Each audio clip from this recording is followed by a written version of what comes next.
Well, good evening and good to be back with you again on Geelong Newsbeat. Well, the Spring Racing Carnival has basically come and gone, I guess, with the Caulfield Cup and the Cox Plate and the Melbourne Cup and the Derby all out of the way for another year. Many of you may not be necessarily racing fans. I'm not really one all that much myself. But most people take a bit of an interest about this time of year, and it's only just over a week or so since the running of the Melbourne Cup, the closest finish I think they've had for many, many years, and just a nose is not a great deal between the winner viewed and the second place bower. I went very close to getting the trifecta. I got second and third, and I should have taken viewed the winner in the trifecta because I had met Bart Cummings on the Sunday before. I was the celebrant of the annual racing mass, which is held at St. Francis Church in Melbourne on the Sunday before the Melbourne Cup. But I'd made my selections and didn't change them in time. And would you believe the trifecta paid around $22,000, and I missed it.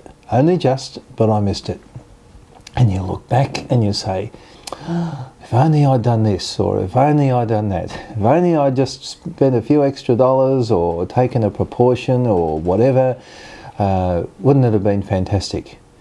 I wonder how often we say those words to ourselves, if only.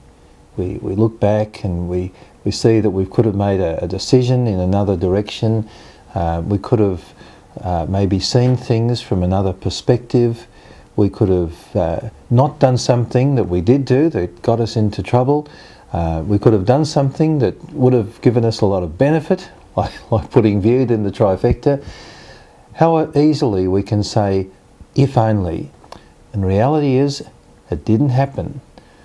There's a great saying amongst punters, I guess, who get used to these sort of disappointments, and they just say simply, that's racing, and that's life, really. Darren Hinch, the commentator, often uses that Frank Sinatra song of "That's Life." And there's a lot in our attitude to the things that either go wrong or don't go as right as we wish they had gone, where we just need to be able to, well, just shrug it off. It's often said that we have a lot of depression around, and certainly that can be any number of different. That can have any number of different causes, and I'm certainly not here to say that you should be able to just shrug those sort of things off.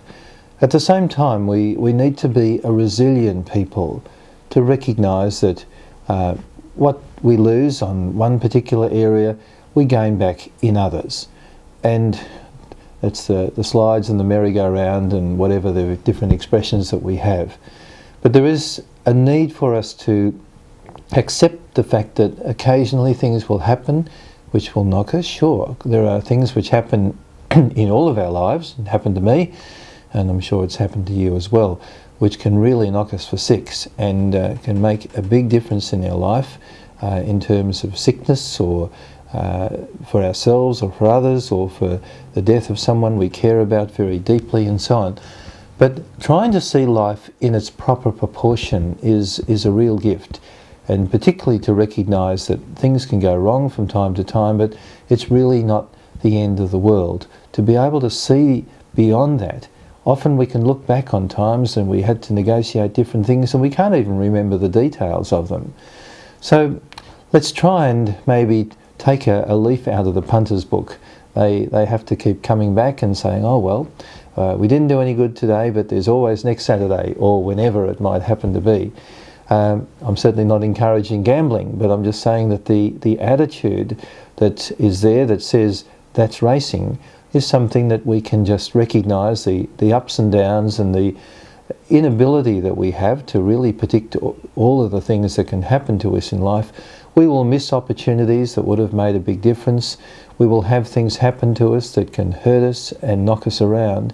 But the sense of being able to get up again and have another go is a resilience that each one of us needs.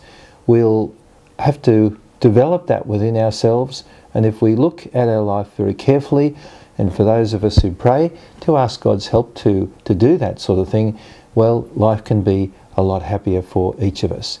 So hope you have a happy week, and good to be with you on Geelong Newsbeat.